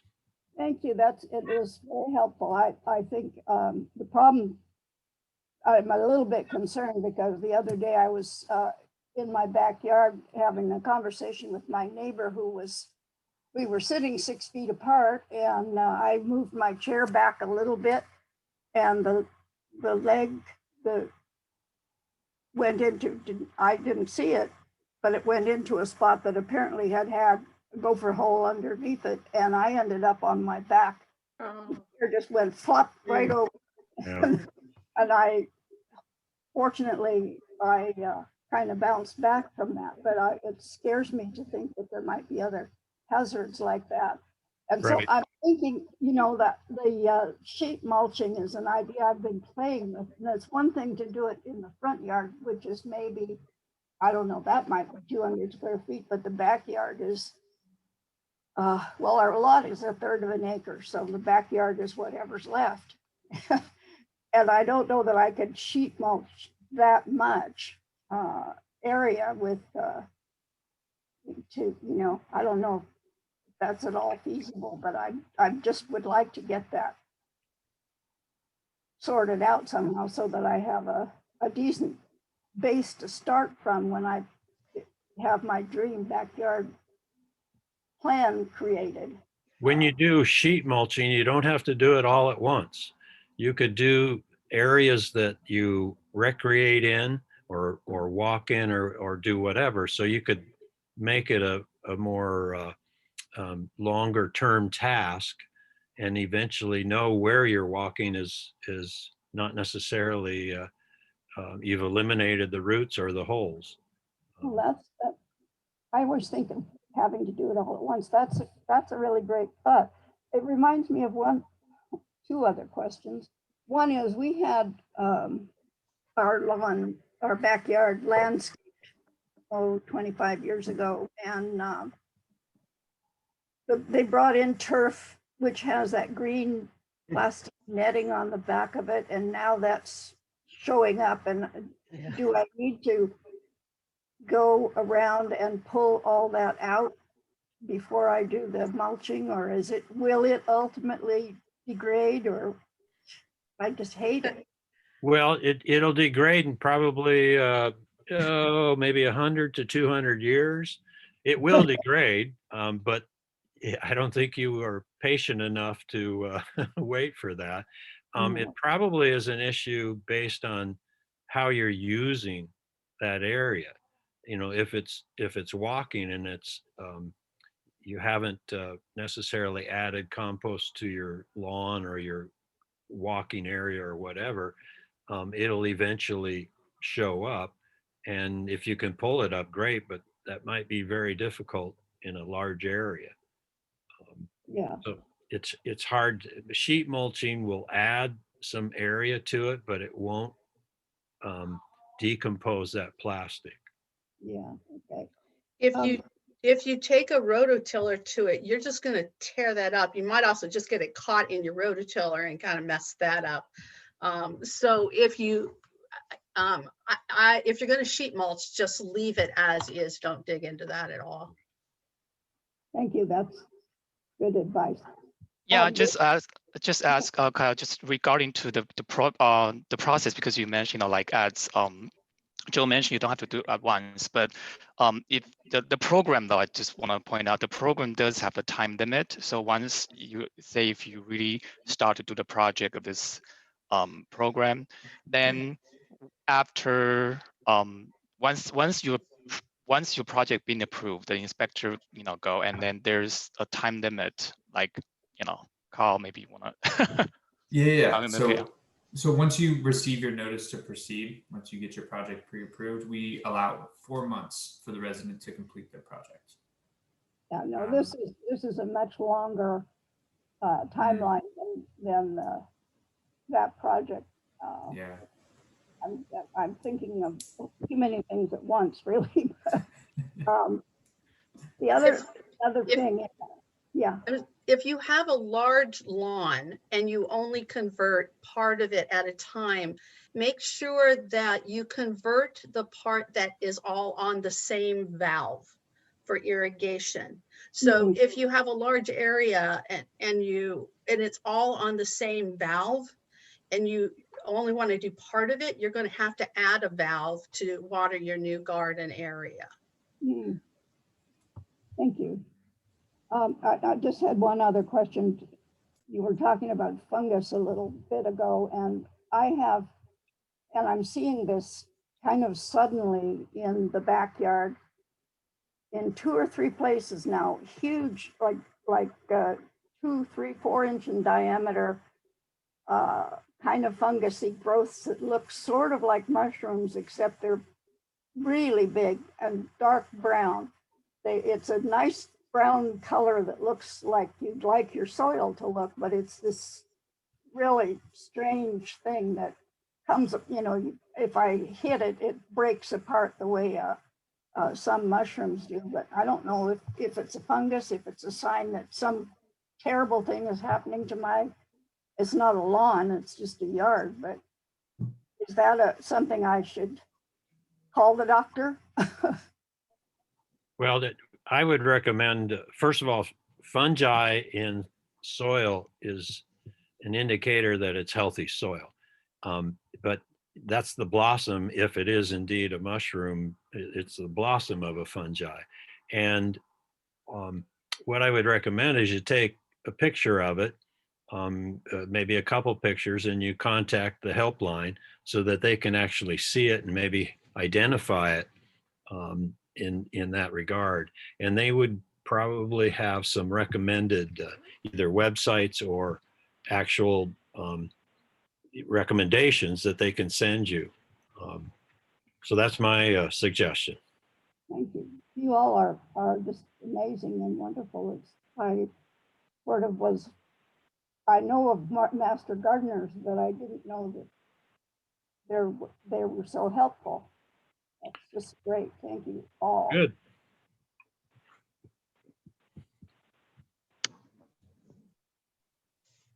Does anybody else have any questions for the master gardeners while we're here?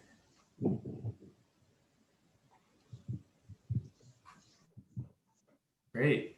I want to say thank you so much for all your time. Like I said, I started doing the lasagna sheet mulching, and it's addictive. You find different patches that you want to change. It's like tattooing, and I just love the progress that it's taken me down. So thank you for all your advices.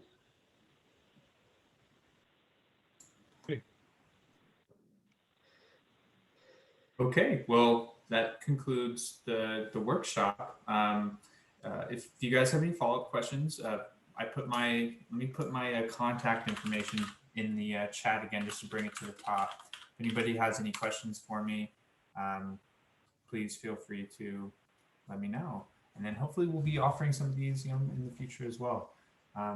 Big thanks to the Master Gardeners as well for your availability today and for helping the residents. If I could have you guys just hang out for maybe 5 to 10 minutes, just to wrap things up, that would be great. Thanks, everybody.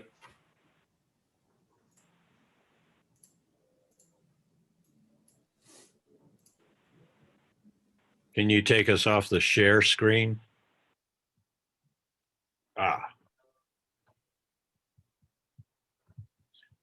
Elaine left but didn't turn off her leave the meeting. There she went. I think we can kick people out. Yeah, I I agree. Yeah. Or you can put somebody back in the waiting room. That's kind of a gentle way to say bye. Well, thanks, guys. I really appreciate it. So we a couple lessons learned. Doesn't look like people wanted to do breakout rooms at all. But I think that's okay, because it kind of gives a chance for everyone to chime in a little bit and hear what other people are also dealing with. So I think that helps a lot. So I guess, moving forward, if we wanted to offer this again, we'd probably market it a little bit more like, come and just have your questions ready, for the Master Gardeners to answer. Anything you guys want to add or suggest? I can suggest one thing. One thing that we did as part of our a grant from the Sustainable San Mateo County office was that we did pre-submitted questions. And we had a panel of 3 or 4 people, like Master Gardeners, that would answer questions. But as a result of that, we would have slides that kind of reviewed the concept like you did, and then had 3 or 4 questions that were pre-submitted by the possible attendees, and we responded to those questions, which helped to eliminate some of the chat questions as a result. And during that whole time, people could send in chat questions for the panel to respond to after we did the pre-submitted questions. So that's something you might consider adding. Right. And so what we tried to do with the marketing for this was to try to get people to submit their plans prior to this workshop, but nobody did. And Igor and I had talked about that. We thought that might be the case.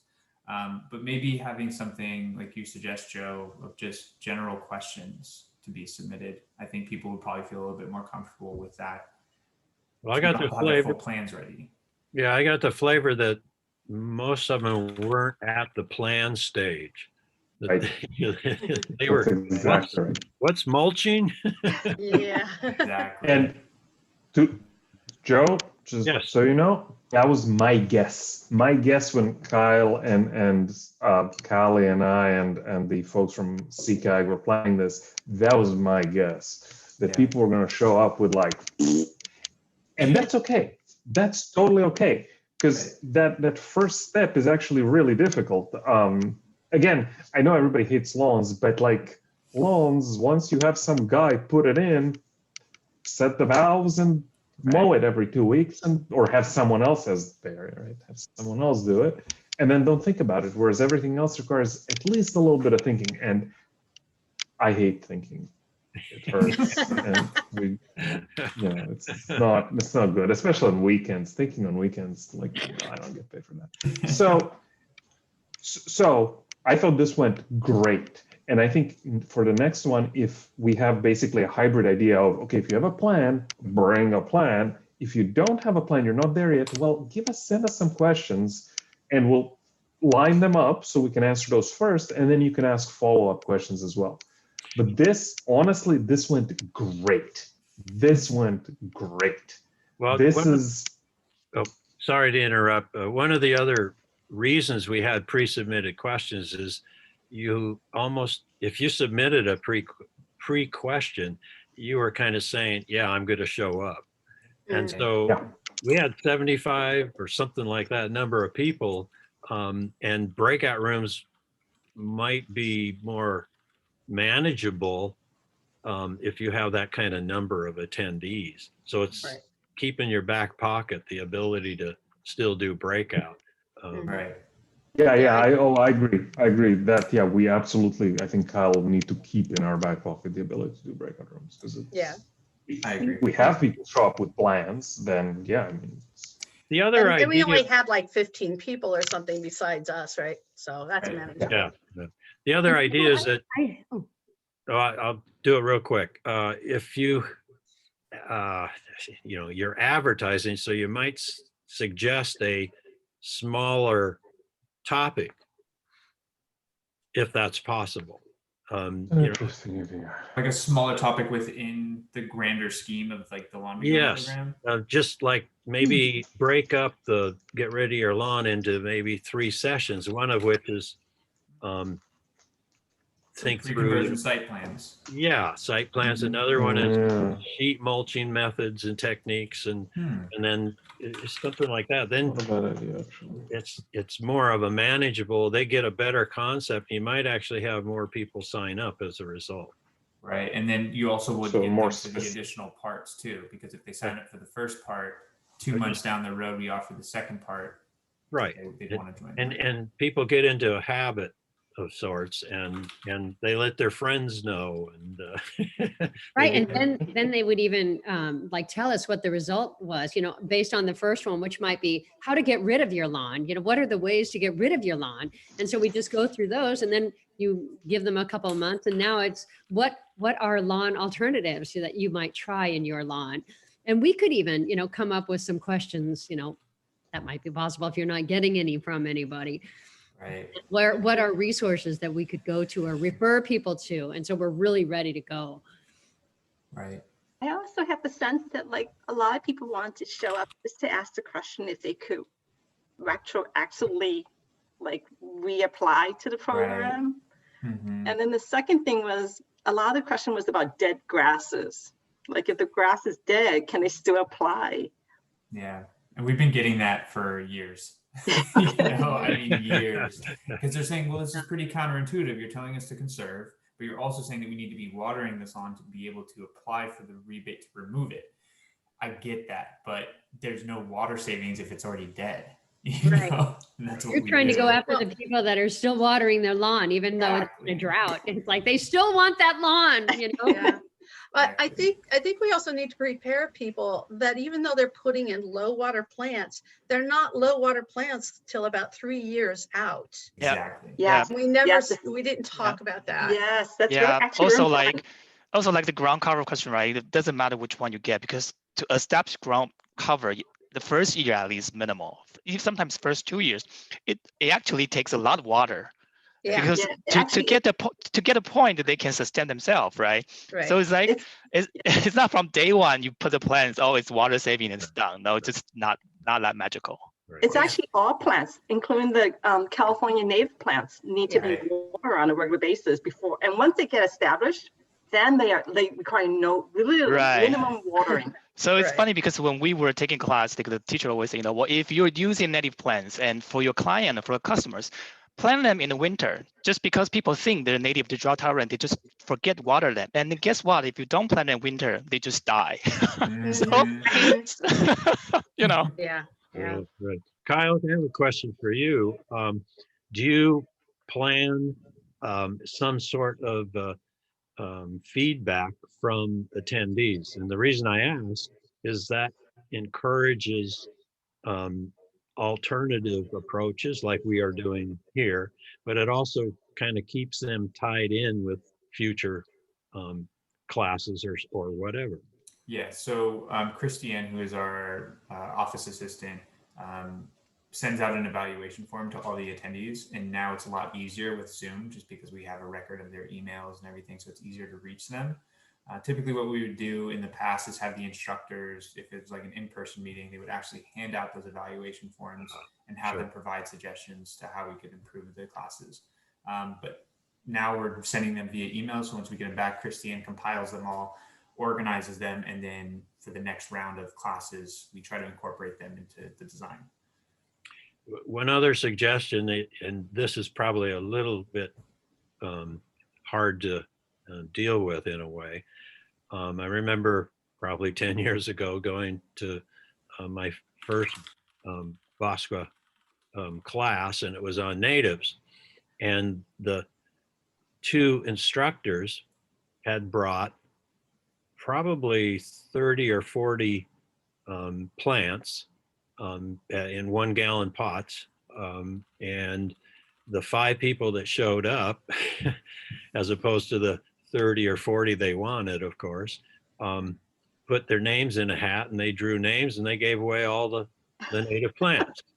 So, it becomes that carrot that brings the horse to the water.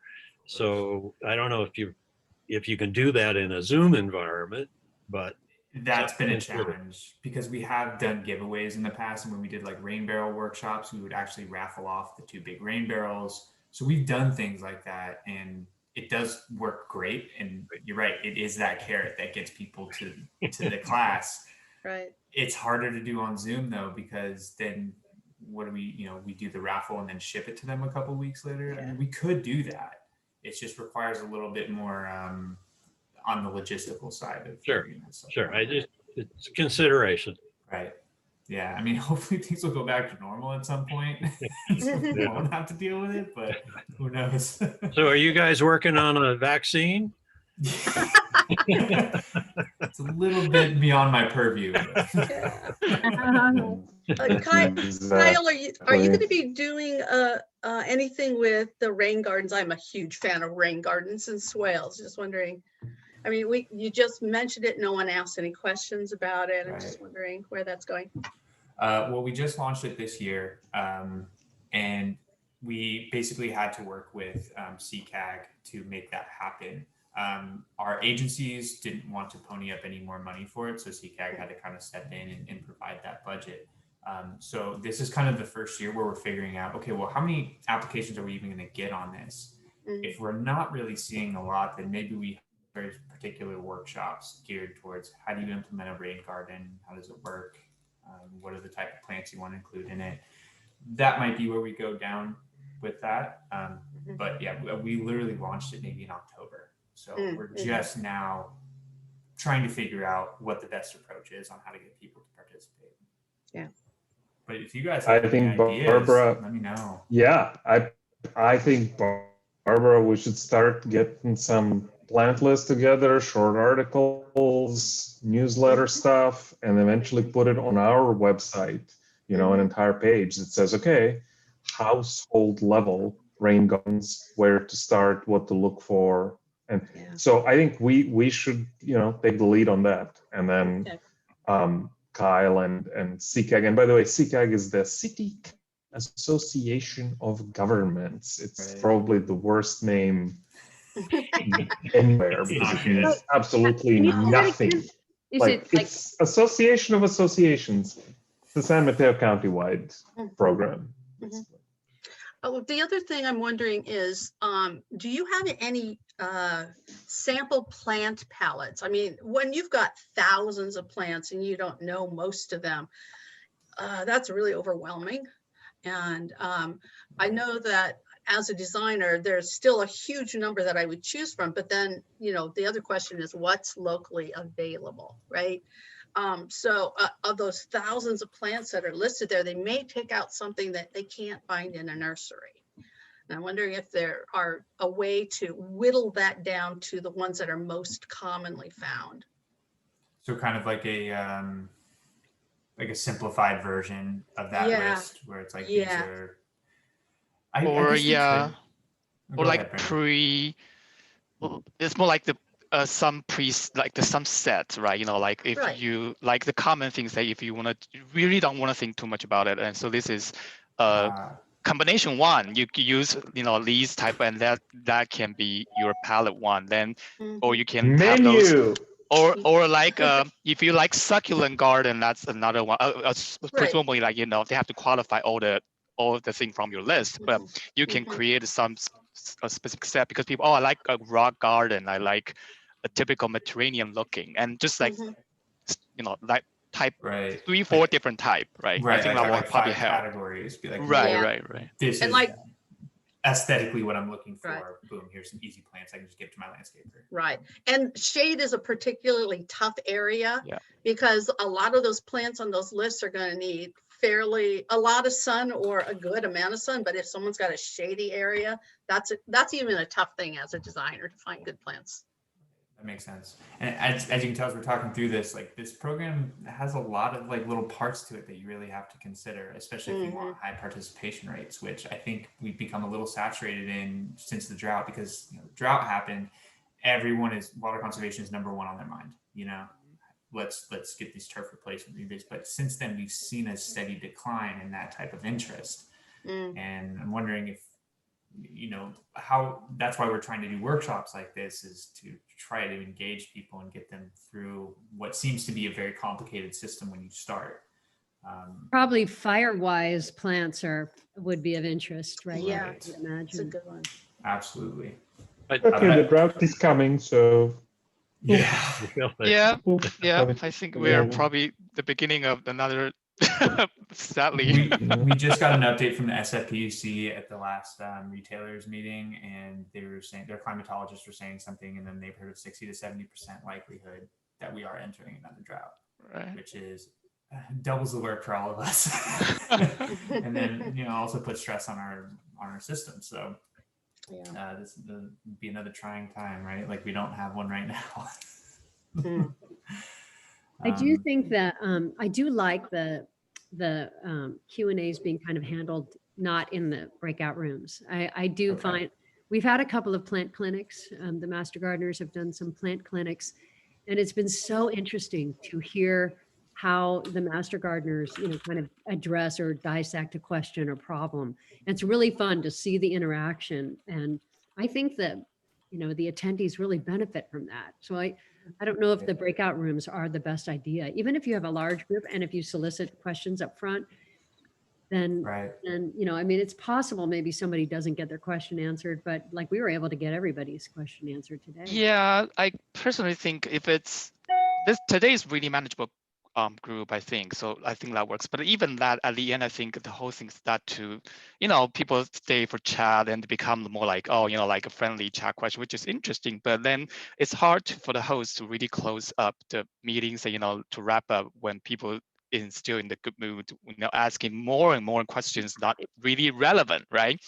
The next time, they probably start talking about cat and dogs and, things like that, right? So it's really hard to re-pull the people back, especially you have the public audience. So I think if we're going to do that, I do think like the panel would be good. Say everyone, there's a monitor group looking at the questions. If they can answer right away, they put in the chat. If they cannot, they start to collect the questions. So when the Q&A section, then the host or the host group can start to take questions, not directly from the chat, but through the panel say, oh, here are the 10 questions we collect. And there may be some small questions not getting answered or similar. And so I think in that sense, you don't really get out of control of like people then start to spin off more questions based on their questions, right? And then we can always say, well, you're welcome to submit. These are the email, the form, the line you can reach us if your question does not get answered right away. There is a way to reach us, right? So after the meeting. So I think I saw that being done in many more large scale of Zoom meeting. Like there's one I call in. It's like 130 people, and they're all basically muted, and there's a whole chat room just like keep popping up, and then at the end, actually the question keeps coming up, and there's actually will be the Q&A between the committee and the host. So I think then those audience, like as audience stay in the meeting, you actually get to hear these are the question, this is the answer. I think that's more like controlled and more informational way. And if you do have your question that you feel like left out, you can always send them back to after the meeting. I think then you can control the time and the group, and then also like you don't overlap too much about like back and forth. Oh, here's a compose. Then 3 questions later, oh, here's another question about compose. And then 5 questions later, oh, I wanted to talk about compose again. So I think that's probably a better approach. If we don't want to do the breakout room, but in terms of like a one group, then a monitor, like a question QA kind of monitor, will be a more. I think it's a better approach. I think you're right, and we originally when we were thinking about this, we were hoping that people would actually have plans to go over with you guys, and that's I think why we selected breakout rooms was for that. Like maybe they would submit it prior, you guys would actually have them in hand. Igor and I had talked about that likely wouldn't happen, but we were hoping that it would, which is why we set up the meeting we did because you can't do breakout rooms in a webinar. You have to do breakout rooms in a Zoom meeting. Right. So if we decided to go the webinar and panel route, we could set it up like that, where like everyone's just muted, everyone's screen is off, and then they just submit questions in chat or prior. We have like, me or whoever's running the meeting list those questions and then just ask them one by one to the panel, which would be you guys. Is that kind of what you're thinking, Brendan? Something like that? Well, I mean, if it's a larger group, yeah. Right. I think Brendan's idea is good, and it's a matter of then assembling a panel of question monitors where they are sort of answering the questions in real time. I think for this first go around, and this was perfect. For future meetings, especially if we end up with a lot of attendees, yeah, we definitely can then recruit a few master gardeners to be specifically the sort of question and answers. We actually did so that. as Kyle is speaking, for example, like we actually did that when we had the 70 some people in it was a troubleshooting of compost. We had 2 sessions, one that was on backyard compost and one that was on vermicomposting, and we had 2 people that were chat monitors, and they while we were doing the pre-submitted questions and the presentation, which was a front end part, people were sending in chat questions. They were all muted for the whole entire session, and this was still Zoom, it wasn't a webinar. And it allowed the 2 chat people monitors because we had set up another shared screen where when we went into that phase of the session, the question would come up with the person's name on it, so they would see that their question was being answered, and the monitors could sort out and sometimes answer the question very quickly. It was a yes or no or some simple what's the website kind of thing, and that way it didn't come to the entire audience or whatever unless they looked at their chat. So there's ways to manage it, but it took us, we had 5 or 6, not including the panelists, that were just administrator type staff. It requires, and we had to practice 3 times for each of the sessions. I highly recommend that you practice. Oh yeah. And it went well. I mean, at least our feedback was said it was well, but who knows? Oh, I'm sure it went well. I'm sure it went well. I know you guys put on really stellar. Anyway, Okay. it can be done. I mean, there's a lot of mixes and whatever. But I do think getting people to help with the chat questions is the way to go. I agree, especially if we follow Brandon's idea and make it a more specific topic and get a lot more people, because it's like, oh, then we assemble a chat support team. Okay, well, this was all fantastic. It's noon. So thank you very much. This was great. This was just great. This was fun. I learned a lot. Yeah, me too. Well, Me too. I want to thank you guys so much for your time today. Even my region is not like, it's not eligible for any of the rebate, but I learned a lot. Thank you. I really appreciate it. All right. Thank you guys. Thank you guys. Yeah. We'll be in touch. Bye.